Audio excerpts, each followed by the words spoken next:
بسم الله الرحمن الرحيم الحمد لله رب العالمين الرحمن الرحيم مالك يوم الدين إياك نعبد وإياك نستعين اهدنا الصراط المستقيم صراط الذين أنعمت عليهم غير المغضوب عليهم ولا الضالين.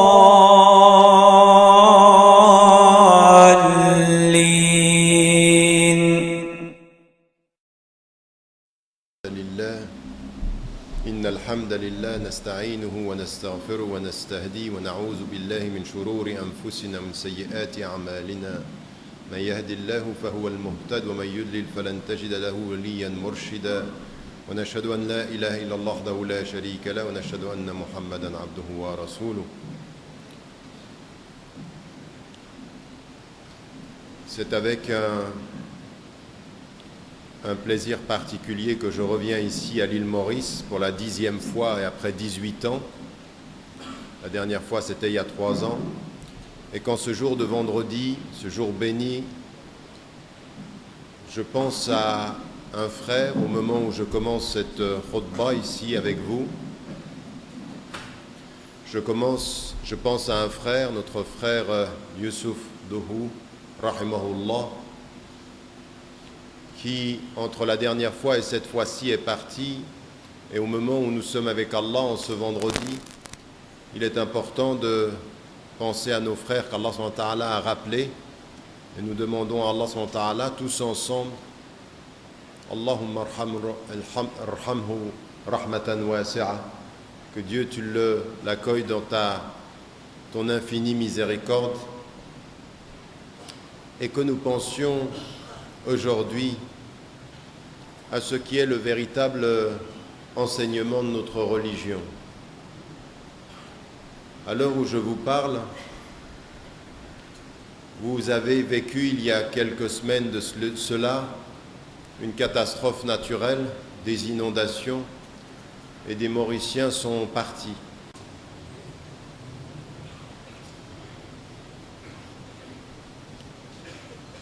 À l'heure où je vous parle, il faut que nous comprenions ce que l'enseignement islamique nous rappelle et ce que parfois nous oublions.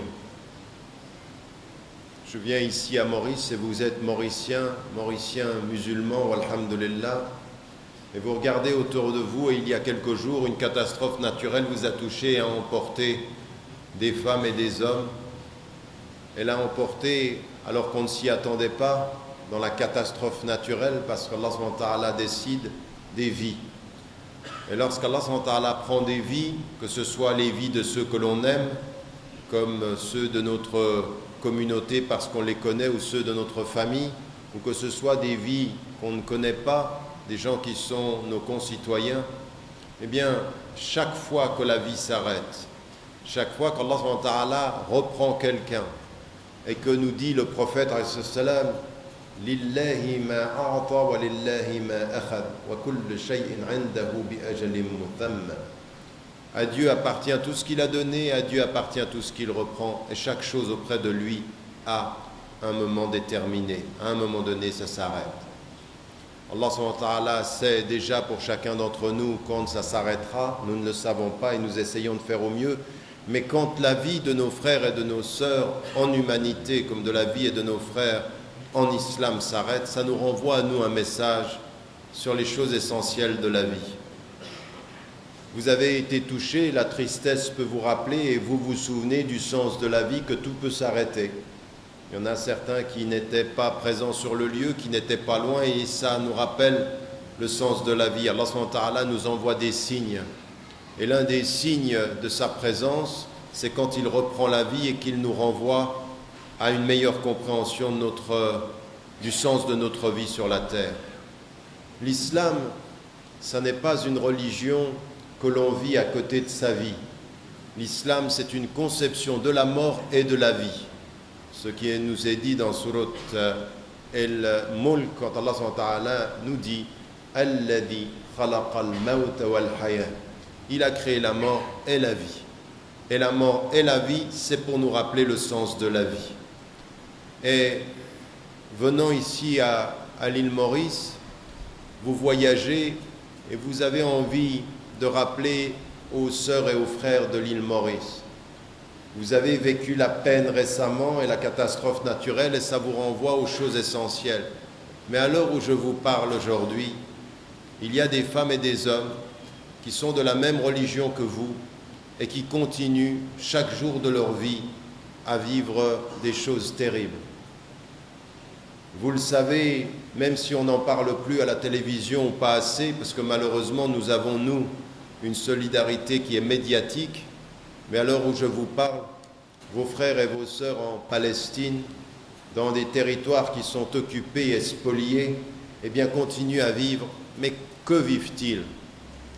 Ils vivent la répression d'un État qui a décidé de rendre la coexistence impossible. À l'heure où je vous parle, les deux États dont on nous parle et on nous dit pour qu'ils vivent ensemble, c'est devenu une chose impossible. Les Palestiniens n'ont pas d'État. Les Palestiniens se voient voler chaque jour de leur vie leur dignité et par la décision d'un gouvernement, on va faire exploser leur maison. Là, je viens de la maison d'un frère et c'est comme si l'État décidait, eh bien, cette maison, on l'élimine et on la fait sauter. Pour certains, on a mis entre eux et leur champ d'agriculture, on a mis un mur et on les empêche d'aller. Tous les jours de leur vie, c'est une humiliation. Tous les jours de leur vie, c'est une humiliation. Et ils se sont tellement habitués à l'humiliation dans les médias que leur humiliation, on n'en parle plus dans les médias et nous, on les oublie. On pense à notre petite vie, on pense à nos petits privilèges. À l'heure où je vous parle, et vous ne le savez peut-être pas, vous avez des frères et des sœurs en Birmanie, à Burma, qui sont humiliés tous les jours, qui vivent un génocide, où il y a des femmes qui sont violées, où il y a des hommes qui sont torturés, où il y a des enfants vivants qui sont jetés dans le feu, vivants, parce que toute la campagne, elle est que les musulmans sont... Alors on continue à utiliser les mêmes choses, de potentiels terroristes, de mauvais birmans, de mauvais citoyens. Et les médias n'en parlent pas, mais tous les jours de leur vie, ils vivent des humiliations. À l'heure où je vous parle, en Afrique, un certain nombre de vos frères et de vos sœurs, d'ailleurs qu'ils soient musulmans ou qu'ils ne soient pas musulmans, vivent le génocide, le meurtre, la terreur. Des jeunes enfants sont éduqués à l'âge de 14 ans à prendre des armes et de tirer sur des êtres vivants. À 14 ans. Il en est certain, il y avait un reportage où on avait des jeunes enfants de 10 ans et un de ces jeunes enfants disait qu'il avait tué, dans sa tête, il pensait qu'il avait tué entre 50 et 100 personnes, il ne savait même pas combien il avait tué. À un âge où il doit être à l'école pour s'éduquer, on lui donne une arme pour tuer. Ça se passe aujourd'hui sur la terre et ça se passe dans des sociétés qui sont majoritairement musulmanes. Je reviens de l'île de la Réunion et je discutais avant-hier avec le maire de Saint-Denis à la Réunion. Et il me disait, vous savez, il y a des scandales qui se passent tous les jours, pas loin d'ici, dans l'océan, ici à côté de vous, des femmes et des hommes, tous les jours, prennent des bateaux de Anjouan, des îles du Comore, et essayent de se sauver pour aller à Mayotte. Et tous les jours, des bateaux se renversent et ils meurent noyés. Tous les jours. Et on appelle cette région le plus grand cimetière marin du monde. Parce que des bateaux se renversent et des bateaux se renversent. Pratiquement tous ceux qui meurent. Et même si ça n'était pas le cas, mais pratiquement tous ceux qui meurent sont des femmes et des hommes de confession musulmane. Et nous, vous à Maurice, nous en Occident, on se plaint de nos petits problèmes. On se plaint de nos petites divisions. On a la mort, on a le meurtre, on a l'oppression et on se plaint. Vous savez pourquoi? Pour 3 raisons. La première des raisons, c'est parce que nous sommes devenus très égoïstes. Nous pensons à nous et nous oublions les autres. La deuxième raison, c'est parce que nous ne faisons pas acte de connaissance, nous ignorons et nous nous protégeons derrière notre ignorance. On répète dans les mosquées « Iqra bismi rabbik » parce qu'Allah nous a dit « Lis au nom de ton Seigneur », mais nous on ne lit pas, on ne s'informe pas. C'est ma vie, mon argent, mon salaire, ma famille et j'oublie. On oublie même qu'Allah a dit dans le Coran « Il mal wal banoun zinatul hayatid dunya » que même ton argent et tes enfants sont l'embellissement de cette vie, mais fais attention. Si ton argent, si ton salaire, si ton travail, si ta famille, si tes enfants passent au-delà de la solidarité et de la connaissance de ce qui se passe dans le monde, alors tu es un égoïste. Et quand tu es un égoïste, ton ego est plus important que les autres. Et si ton ego est plus important que les autres, tu es plus près du diable que de Dieu. Parce que le diable a dit « Ana khayrun minhu » et Allah subhanahu wa ta'ala a dit aux anges de se prosterner devant l'homme qui reconnaissait Dieu. Nous sommes aujourd'hui plus proches dans notre attitude de l'attitude du shaitan, de Iblis qui disait « Ana khayrun minhu » parce que nous nous regardons, nous pensons à nous. C'est parce que nous manquons de connaissances, parce que nous ne faisons pas cet effort-là.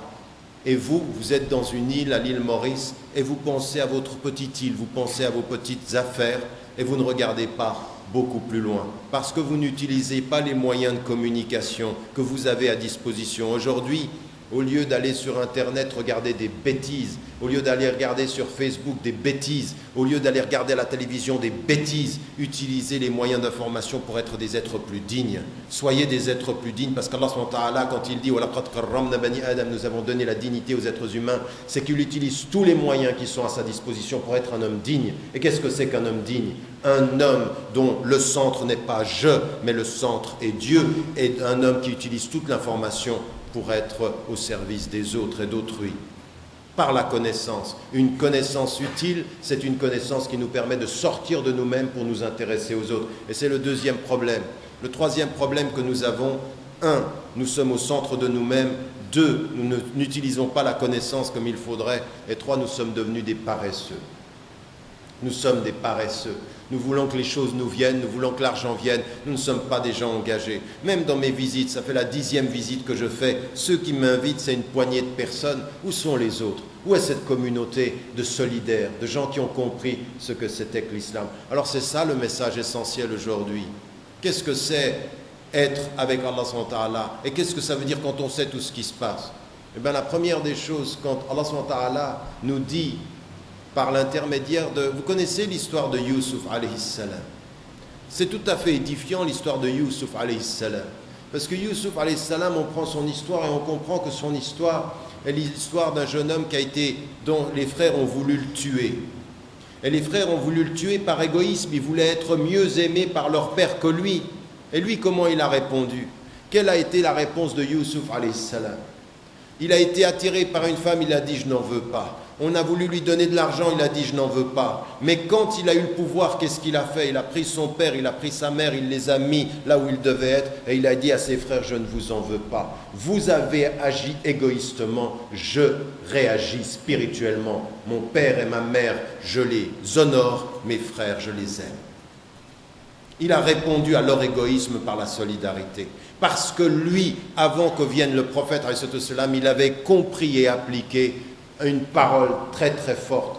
La yu'minu ahadukum hatta yuhibba li akhi ma yuhibbuhu li nafsi. Et dans une autre version du hadith, la yu'minu ahadukum hatta yuhibba li jarihi ma yuhibbuhu li nafsi. Il n'a pas atteint la foi, celui qui n'aime pas pour son frère ce qu'il aime pour lui-même. Il n'a pas atteint la foi, celui qui n'aime pas pour son voisin ce qu'il aime pour lui-même. Qu'est-ce que ça veut dire? Ça veut dire que vous pouvez dire que vous êtes croyant, mais quand vous dites que vous êtes croyant, ça se voit. Et ça se voit comment? Par votre service à autrui, pas par votre façon dont vous dites « je suis croyant, mais je te sers ». Je te sers, toi mon frère, en humanité, parce que le voisin, c'est pas simplement le musulman, le voisin c'est n'importe quel voisin, musulman ou hindou, chrétien, athée, le musulman se distingue par sa solidarité, au point que le prophète, a dit et a rappelé et a répété cette dimension dans le hadith qu'a rapporté Bayhaqi, où il dit « Le meilleur d'entre vous est le plus utile aux êtres humains ». Ta foi, elle se mesure non pas dans le fait que tu dises « je crois », mais dans le service que tu as vis-à-vis des autres. Et ce devoir de solidarité, il est spirituel, intellectuel, physique, financier, social, politique. Ça, c'est la solidarité. Ce n'est pas des mots qu'on dit dans la mosquée et quand on sort, on donne une petite sadaqa pour laver sa conscience. Non, ça, c'est pas de la solidarité, ça. Ça, c'est juste laver sa conscience quand on est égoïste. La sadaqa que l'on donne en oubliant ce que l'on a donné, c'est juste un petit moment de rappel. Allah subhanahu wa ta'ala vous a dit, l'islam, c'est une voie et une conception de la mort et de la vie. C'est toute la vie qui doit être solidaire.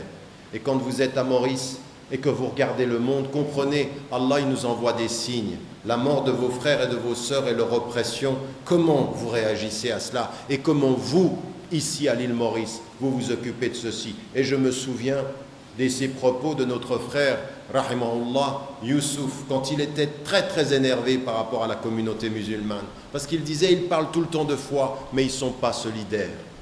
Et ça me rappelle ce que disait le prophète, salam. Quand vous dites que vous avez la foi et que vous n'êtes pas solidaire, c'est qu'il manque quelque chose à votre foi.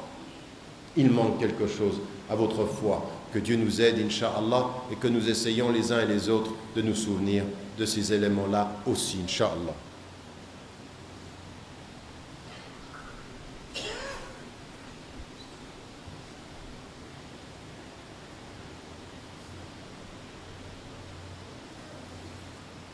Bismillahir Rahmanir Rahim.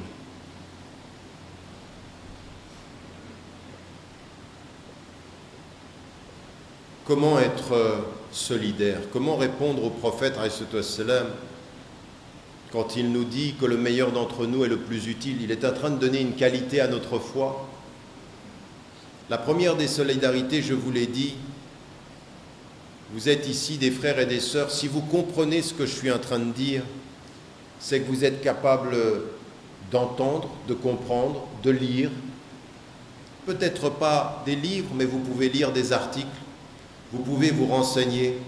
La première solidarité est une solidarité de la connaissance. Utiliser son savoir pour un savoir utile, c'est savoir ce qui se passe.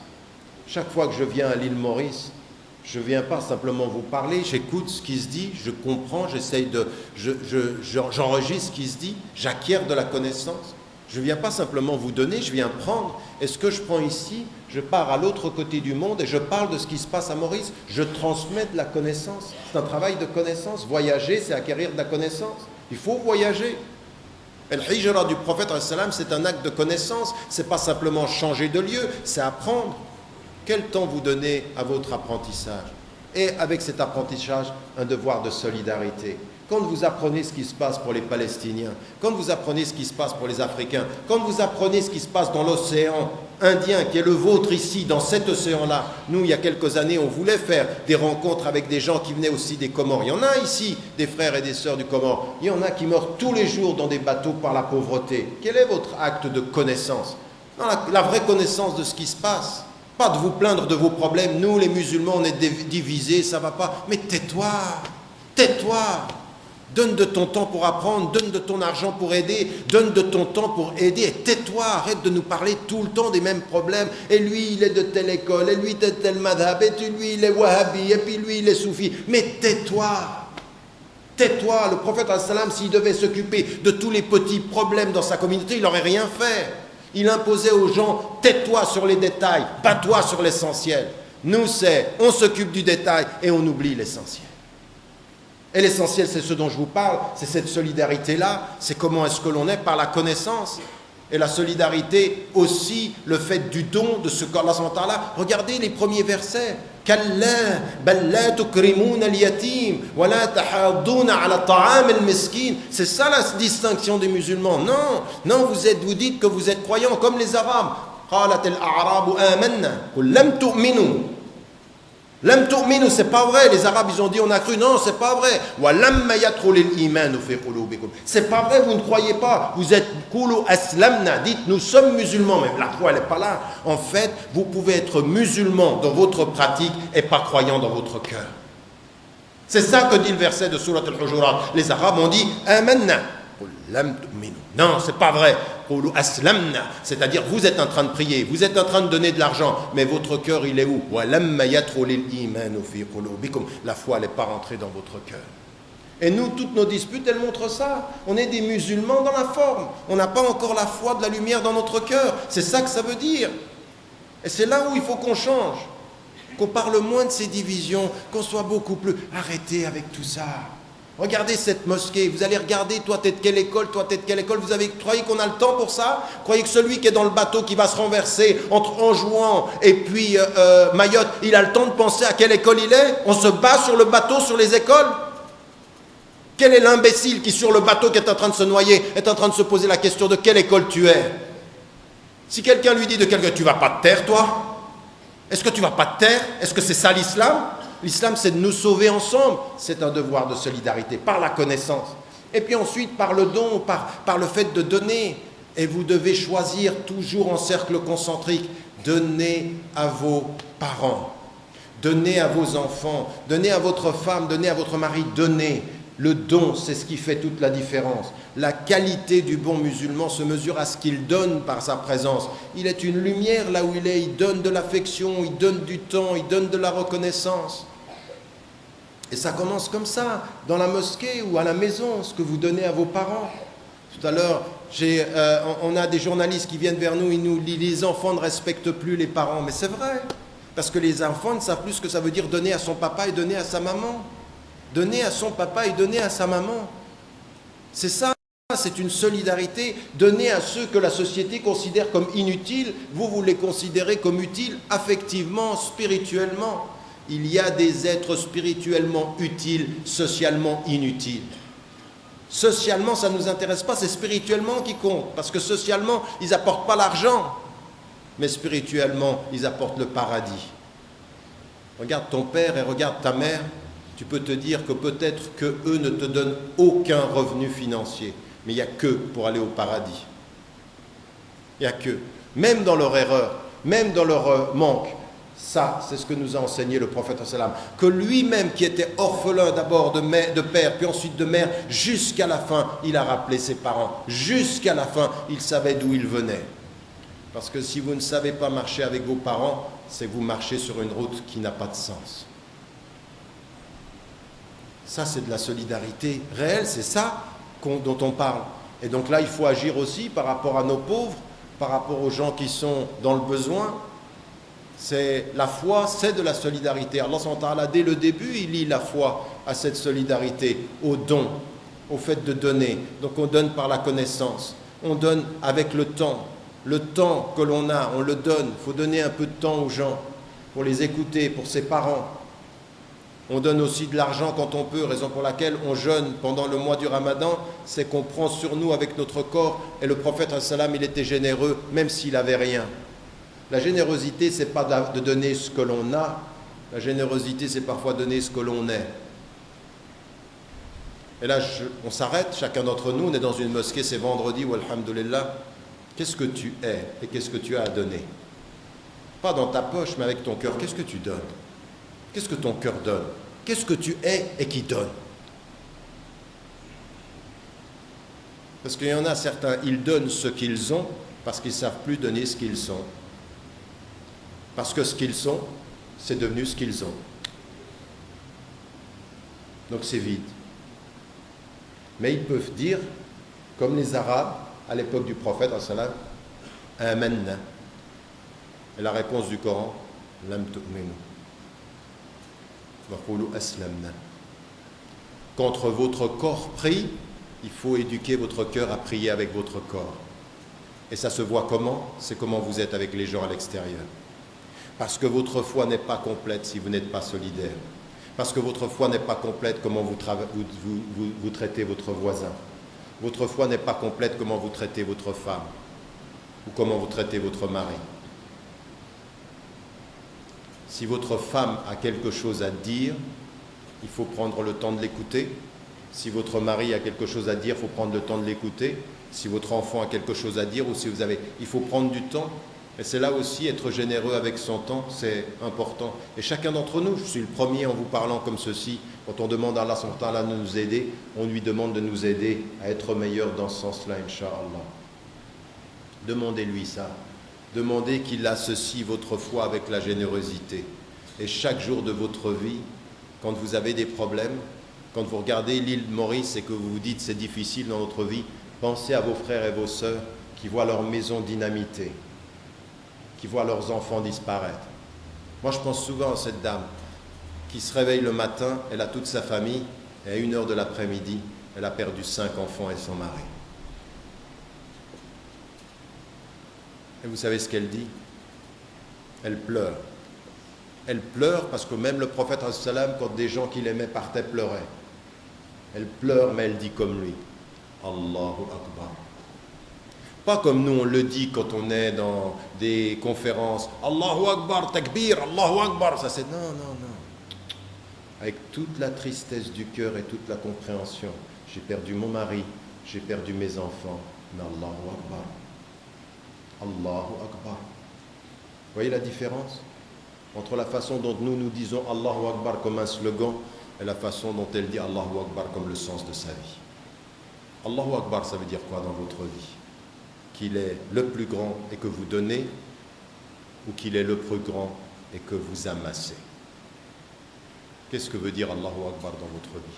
Et nous demandons à Allah subhanahu wa ta'ala de mettre ceci dans notre cœur, que nous soyons de ceux qui écoutons et qui gardions le meilleur de ce que nous avons écouté, Inch'Allah. Allahumma nas'aluka bi annana nashhadu annaka anta Allah il-ahad, il-samad, alladhi lam yalid wa lam yulad wa lam yakun lahu kufuwan ahad. Allahumma nas'aluka ridaka wal jannah wa na'udhu bika min sakhatika wan nar. اللهم اجعلنا من الموحدين اللهم اجعلنا من الذين يقولون لا إله إلا أنت لا حول ولا قوة إلا بك اللهم قوي إيماننا اللهم قوي صدورنا وثبت أقدامنا واجعلنا يا رحمن يا رحيم من الصادقين الحامدين المقربين الساجدين المؤمنين المحبوبين فاللهم نسألك حبك وحب من يحبك والعمل الذي يبلغنا حبك اللهم ارحم والدينا ووالدي والدينا ومن له فضل علينا في الدنيا والآخرة اللهم اغفر لجميع موتى المسلمين الذين شهدوا لك بالوحدانية ولنبيك بالرسالة وماتوا على ذلك اللهم أنت الرحمن أنت الرحيم أنت رب العالمين اللهم نسألك التقى والعفاف والغنى وحب المساكين اللهم نسألك حب المساكين اللهم قوي إيماننا واشرح لنا صدورنا وارحمنا وتب علينا وسامحنا اللهم سامحنا اللهم سامحنا قوي إيمان إخواننا وأخواتنا في فلسطين وفي سوريا وفي برما اللهم قوي إيمانهم في كل مكان وفي كل ميدان واستجب دعاءهم اللهم عليك بالظالمين وأنصر إخواننا المظلومين واستجب دعاءهم وقوي إيمانهم وصل اللهم على سيدنا محمد وعلى آله وصحبه وسلم تسليما كثيرا سبحان ربك رب العزة عما يصفون وسلام على المرسلين والحمد لله رب العالمين وأقم الصلاة